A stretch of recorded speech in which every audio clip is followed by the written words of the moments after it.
بسم الله الرحمن الرحيم نحمده ونصلي على رسوله الكريم أما بعد عن ابن عمر رضي الله تعالى عنه قال قال رسول الله صلى الله عليه وسلم إن الله وملائكته يصلون على المتسحرين أو كما قال عليه الصلاة والسلام.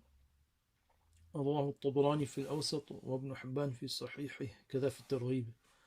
Sayyidina Ibn Umar radiallahu anhu relates, Rasulullah sallallahu alayhi wasallam, the Messenger of Allah sallallahu alayhi wasallam said, verily Allah and His angels, His malaika, send mercy upon those who eat sahri, who consume sahur. So this is a hadith that is reported on the authority of Tabarani commentary. How much is Allah subhanahu wa ta'ala's favor upon us that even the partaking of sahri is a virtuous act which is greatly rewarded. There are many hadith in which the virtues of sahri are elaborated upon and the rewards mentioned therein. Allama Aini, who is the commentator of Bukhari Sharif, gathered a hadith from 17 Sahaba on the excellence of sahri. All ulama are agreed that it is mustahab. Many are deprived of this great blessing and reward because of laziness. Some finish tarawih and then consume food and get into bed regarding that as sihri. What great blessings do we lose by doing that? Sihri actually means partaking of food shortly before Fajr. So literally speaking, this is the meaning. Some authorities say that the time for sihri commences after half of the night has passed, as is mentioned in Miqat Sharif, commentary of Mishkat. The author of Kashaf, Allama Zamakhshari rahimahullah, divided the night into 6 portions, stating that the last one of them is the time for sihri. When the night from sunset till dawn lasts 12 hours, then the last 2 hours would be the correct time for sihri. It must be remembered that to consume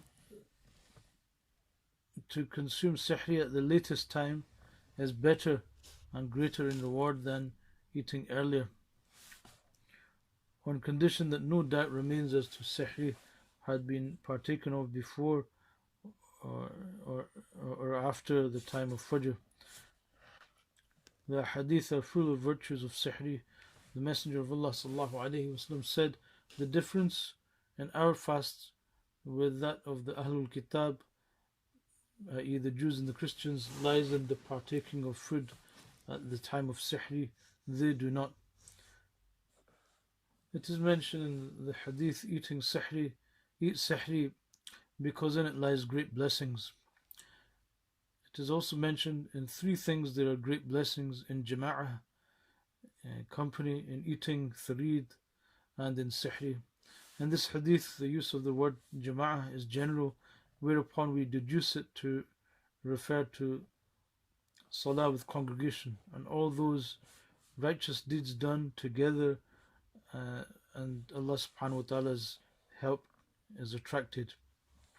Tharid is a delicious type of food in which dry roti or bread is mixed with gravy, salan containing meat. The 3rd thing mentioned in the hadith is sihri. When Rasulullah sallallahu alaihi wasallam used to invite any of the companions to consume sihri with him, he used to say, come and partake of blessed food with me. One hadith says, eat sihri and strengthen yourself for fasting, and sleep in the afternoon in the siesta so as to gain assistance in waking up in the latter portion of the night for ibadah. Abdullah bin Harith radhiallahu anhu reported that one of the Sahaba said, I once visited Rasulullah sallallahu alaihi wasallam at such a time while he was busy partaking of sihri.